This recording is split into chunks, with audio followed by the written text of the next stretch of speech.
আমি বলছিলাম ইউসুফ মিশরি আল্লাহর মুখর পবিত্র মসজিদের খিদমত করে গো, মসজিদের ঝাড়ু পোছা লাগায়, আদর যত্ন করে। বলুন তো গ্রামের যারা মরল প্রধান পয়সাওয়ালা মানুষ তারা মসজিদে ঝাড়ু লাগায়, যারা মাস্টার মানুষ, যারা সম্মানী মেম্বার প্রধান মানুষ মসজিদে ঝাড়ু লাগায় না? না, যারা নিচু শ্রেণীর মানুষ, অভাবী মানুষ, গরিব শ্রেণীর মানুষ, তারা মসজিদে গিয়ে ঝাড়ু পোছা লাগায়। ও বাবা গো, হযরত ইউসুফ মিশরি আল্লাহর মসজিদে তাড়াতাড়ি আজান শোনার আগে চলে যায়, মসজিদে ঝাড়ু পোছা লাগায়, মসজিদের খিদমত করে, মসজিদকে বড় ভালোবাসে। ইউসুফ মিশরি মারা যাওয়ার পূর্বে বেটাকে বলে, বেটা রে, আমি যেদিন দুনিয়া ছেড়ে চলে যাব রে বেটা, আমার লাশটা তোমরা কবরে দিও না, আমার জীবী মরা মৃত্যুর লাশটাকে তোমরা ঘরের ভিতরে রেখে দিও। বলুন তো মৃত্যু ব্যক্তির মানুষ লাশকেও বাইরে রাখবে, ঘরে রাখবে? বেটাকে বলছে, বেটা রে, আমাকে তোমরা দাফন করিও না। ইউসুফ মিশরির বেটা বলে, আব্বা গো, দুনিয়াতে যখন মানুষ মারা যায় 2 ঘন্টা 4 ঘন্টা একদিন পরে তাকে দাফন করা হয়, আর তুমি বলছো আমাকে দাফন করিও না। দুনিয়ার মানুষ কি বলবে? ইউসুফ মিশরি বলে, কারণ আমার জীবনে যতদিন আমার শক্তি হয়েছে আমি ততদিন পর্যন্ত এই ইউসুফ মিশরি শুধু আল্লাহর ঘরের খিদমত করেছি। একবার জোরে হবে। পবিত্র আল্লাহর ঘর মসজিদ, আল্লাহর ঘরের খিদমত করেছি, আল্লাহর ঘরে ঝাড়ু দিয়েছি, পোছা দিয়েছি, দুনিয়ার কোন মানুষের বাড়ি ঘর পরিষ্কার করেনি। আমি আমার গৌসে পাকের জবানে শুনেছিলাম, আমি বড় পীর আব্দুল কাদের জবানে শুনেছিলাম, যারা মসজিদ বেশি বেশি পাই পরিষ্কার করবে, আমার আল্লাহ তাদের মনটা তত পরিষ্কার করবে। যারা বেশি আল্লাহর ঘরের খিদমত করবে, যারা বেশি আল্লাহর ঘরের আপনার সম্মান করবে, ভালোবাসবে, কাল হাসরের মাঠে, কাল কিয়ামতের মাঠে তার ইজ্জত ও সম্মান আল্লাহ বাড়িয়ে দেবে। বেটা আমাকে দাফন করে দিও না। বলে, আব্বু গো, তাহলে কি করব? তোমার লাশটা নিয়ে কি করব? বলে, আমার ঘরের ভিতরে রেখে দিও। কতদিন পর্যন্ত রাখবো আব্বু? বলে, যতদিন পর্যন্ত ওই পশ্চিম দিক থেকে সাদা পাগড়ি পরে নুরানি চেহারাওয়ালা সাদা ঘোড়ার উপরে উঠে না আসবে, আমার পরিচয় না চাইবে, আমার লাশ না চাইবে, ততদিন পর্যন্ত ঘরের ভিতরে রেখে দিও। কত তাজ্জুব! কবে আসবে, কতদিন পর আসবে, আর কদিন ঘরের ভিতরে লাশ রাখবো? সাধারণত একদিন 2 দিন লাশকে যখন কবরে রেখে দেওয়া হয়, 4 দিন পরিপূর্ণ হয়ে যাওয়ার পর ওই লাশের চেহারার পরিবর্তন ঘটে যায়। যেদিন 10 দিন পূর্ণ হয়ে যায়, ওই 10 দিনেতে লাশের সমস্ত নখগুলো আর চুলগুলো খসে পড়ে যায়, পেট যেন ফেটে যায়। আর 10 দিন পরে ওই লাশকে চেনা কঠিন। হযরত ইউসুফ মিশরি বলে, যতদিন পর্যন্ত পশ্চিম থেকে সাদা পাগড়ি পরে না আসবে, ততদিন পর্যন্ত আমাকে দাফন করিও না। কারণ একটাই, শুধু আল্লাহর ঘরের খিদমত করেছে, পবিত্র আল্লাহর ঘরের ঝাড়ু পোছা দেওয়ার কারণে আমার আল্লাহ রাব্বুল আলামিন তার সম্মান, তার ইজ্জত ও সম্মান এত বাড়িয়ে দিল, এত বাড়িয়ে দিল। বেটা বলে, আব্বু গো, আপনার জানাজা কে পড়াবে? আব্বু, কোন মৌলভী সাহেব আসবে, কোন মুফতি সাহেব আসবে, কোন পীর সাহেব আসবে? বলে, আমার জানাজা আমার গৌসে পাক পড়াবে। আল্লাহু আকবার। আমার জানাজা আমার পীর মুর্শিদ পড়াবে।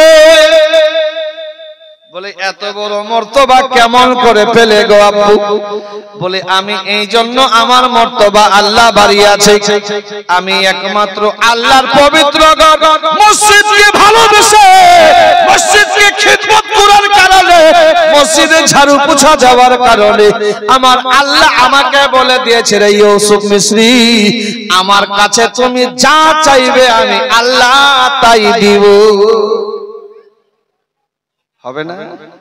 আর চারজন বাপজি আমার আল্লাহর ঘরের জন্য 5000 টাকা। কেউ মধ্যে মুজাহিদ, নবীর আশিকে রাসূল, নবীর দেওয়ানা একজন কেউ দাঁড়িয়ে যান 5000 টাকা। মা আপনাদের কাছে আপনারা ভুলে গেছেন 500 করে টাকা। মা একটু তাড়াতাড়ি করে দিয়ে পাঠান। আরেকটা বাচ্চাকে দিয়ে আল্লাহ পাঠিয়েছেন, বাচ্চাকে দিয়ে আল্লাহ যেন আমার মায়ের মনের আশা পূর্ণ করে, আমিন। মা আরো 27 জন বাকি আছে, একটু তাড়াতাড়ি দিয়ে পাঠান 500 করে টাকা। বেশি চাইনি মা, মাত্র 500 টাকা। আল্লাহ আপনাদেরকে অনেক দিয়েছে আমি জানি, আপনাদের অ্যাকাউন্টে টাকার এখন অভাব নাই, খালি মেসেজের অপেক্ষায় আছে। 2 তারিখ 3 তারিখ 4 তারিখ 5 তারিখের মধ্যে ঢুকে যাবে। ওই যে লক্ষ্মীর ভান্ডার, মা দেন মায়ের নামে, ছেলের নামে, শ্বশুর শাশুড়ির নামে।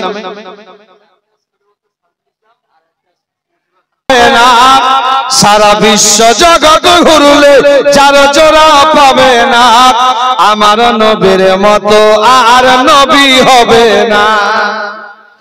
ওগো আমার নবীর মতো আর নবী হবে না।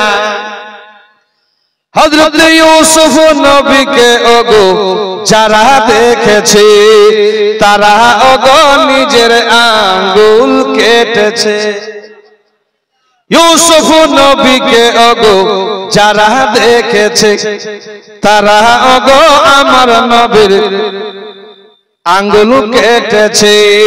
দেখে তো যদি আমার নবীর, ওগো দেখে তো যদি আমার নবীর নুরি চেহারা খানা, কেটে দিত তারা ওগো কলিজা খানা।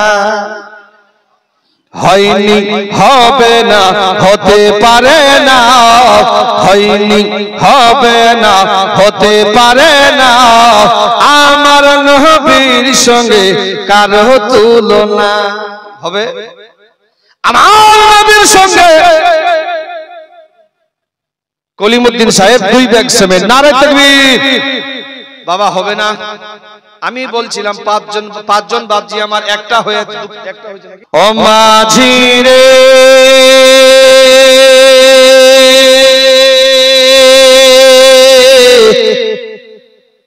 আমায় নিয়ে চল মদিনা, ও মাঝি রে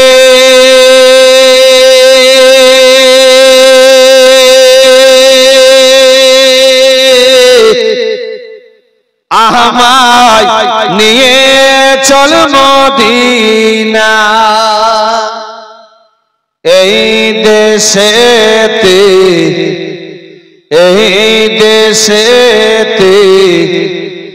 আমায় আর ভালো লাগে না,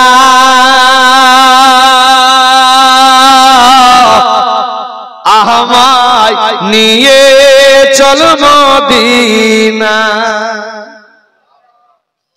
থাকো তো যদি 2টি ডানা, ওরে যেতাম সোনার মদিনা। আমরা যে সবাই তোমার দিওয়ানা, আমায় নিয়ে চল মদিনা। আমি জানি আপনারা গজল খুব ভালোবাসেন। এখানে যদি গজল আমি একই স্টেজে যদি শুধু খালি গজলে পড়তে থাকি, আলহামদুলিল্লাহ আপনাদের দোয়া 130টা গজল মনে আছে আমার, সব ভাষার বলতে পারবো, কিন্তু টাইম এতটুকু বলে বলা হচ্ছে না। আমাকে নবী পাকের জিকির অতি সুন্দর लगता है, আমাকে নবী পাকের জিকির অতি সুন্দর लगता है बोलो नामे मोहम्मद बोल बड़ा अच्छा लगता है সব ভাষার গজল জানি কিন্তু সময়ের অভাবের কারণে ওই লাইনে যাচ্ছি না মা ভাবছি একটু পরে ফের কমিটি বলছে একটু এদিকে দেখেন কালেকশনটা করে কোনটা করব আর কোনটা বলবো আর কোনটা ছাড়বো তাই সময় সংকীর্ণ হওয়ার কারণে বাবা হবে না একটা কলম আর একজন ভাবছি আমার 5000 টাকা পবিত্র ঘর আল্লাহর ঘর মসজিদ মসজিদ আল্লাহর পবিত্র ঘর আল্লাহ রাব্বুল আলামিন এত সুন্দর ঘর মসজিদ গো যেই মসজিদে একবার আপনার নিশানা দান তো দান আমার মসজিদ আল্লাহর ঘর যেন বলে আমার ভিতরে যে একবার সিজদা লাগিয়ে দিবে কাল হাসরের ময়দানে কাল কিয়ামতের মাঠে আমি মসজিদ ততক্ষণ পর্যন্ত জান্নাতে যাব না যে আমার ভিতরে সিজদা করেছে তাকে আমার ভিতরে না ভরে নি একটু জোরে বলুন সুবহানাল্লাহ আল্লাহু আকবার ইয়া রাসূলুল্লাহ জিন্দাবাদ জিন্দাবাদ জিন্দাবাদ আল্লাহু আকবার সুবহানাল্লাহ আল্লাহর ঘর মসজিদ মসজিবুল এই দান আপনার বেকার যাবে না আমার নবী দয়াল নবী মুস্তাফা কালে কামলিওয়ালার কাছে একজন সাহাবী রাসূল গেলেন যার নাম হলো হযরতে সাদ রাদিয়াল্লাহু তাআলা আনহু নাম কি হযরত সাদ রাদিয়াল্লাহু তাআলা আনহু আমার নবীর কাছে গেল যাওয়ার পরে বলে ইয়া রাসূলুল্লাহ ইয়া হাবিবাল্লাহ নবী গো আমার মা মরে গেছে আমার বাবা বেঁচে নাই আমার মা বেঁচে নাই গো ইয়া রাসূলুল্লাহ আমার মা বাবার কবরগুলো কোথায় আছে আমি জানি না আমার মা বাবার কবর কোথায় হয়েছে আমি জানি না আমি চিনি না বলে হুজুর ইয়া রাসূলুল্লাহ আমি কি করব আমার নবী দয়ার নবী মায়ার নবী জানাবালে বলে সাদ তুমি তোমার মায়ের নামে দান করো তুমি তোমার মায়ের নামে সদকা করো দান করো ইয়া রাসূলুল্লাহ দান করলে কি মিলবে বলে 30 পারার এই বর্ণনা আর দান করে দে কেউ ভুলো না ও গো 30 পারার এই বর্ণনা ও গো দান করে দে কেউ ভুলো না আর দানের বদলে পাবে গনে কি আল্লাহ বলেন পাক কোরআনে নবীর বেটি জান্নাতি রে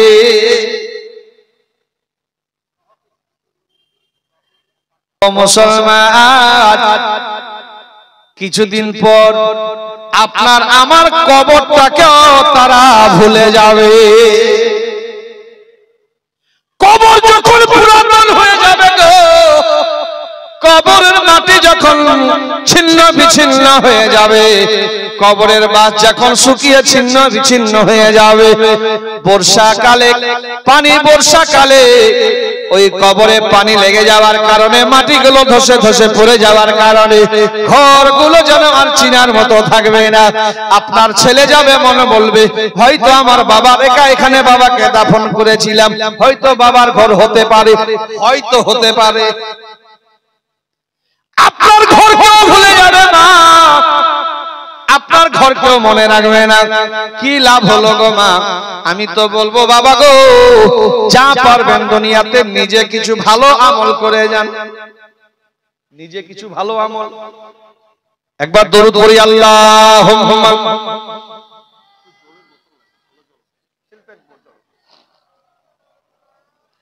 ওয়ালা ইয়ালে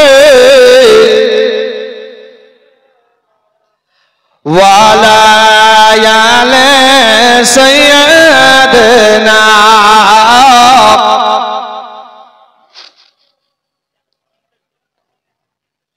ওয়ালা আলে সাইয়্যিদিনা মাওলানা মুহাম্মদ মেরে সরকার কা हो मेरे सरकार का दीवाना जिधर हो जाए मेरे सरकार का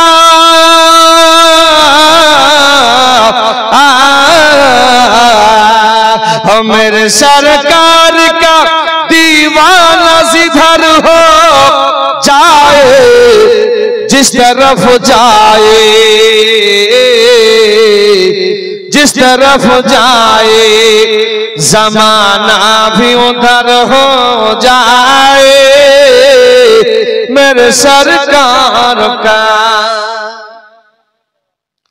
ओ বারাদাত আমি বলছিলাম বাবা একটি কলম আর বাকি আছে 5000 টাকার হবে না একটু চট করে যদি দিয়ে দিতেন কোনো কাজে লাগবে না মাইয়াতের কোনো কাজে আসবে মাইয়াতের কোনো কাজে আসবে না ওর টাকা পয়সা মাইয়াতের যদি কবরে কাজে আসতো জায়গা জমির দলিলপত্র মাইয়াতের যদি কাজে লাগতো তাহলে ছেলে মেয়ে বাবার কবরে মেয়ের মায়ের কবরে আপনার বাড়ির জায়গা জমির দলিল ভিতরে ভরে দিতাম সোনা চাঁদি সঙ্গে দিতাম টাকা পয়সা সঙ্গে দিতাম আমার নবী বললেন ওর কোনো কাজে লাগবে না যেটা তুমি আজকে দান ও খায়রাত সাদকা করবে গরিব দুঃখী মিসকিনদেরকে ডেকে খাওয়াবে দান ও খায়রাত করবে ওইটাই তোমার বাবা মা কবরে পাবে বলুন সুবহানাল্লাহ তাহলে মাইয়াতের কোনো কাজে লাগবে লাগবে না সব বেকার হয়ে যাবে বাবা সব দুনিয়ায় পড়ে থাকবে হবে না বাবা 1000 টাকা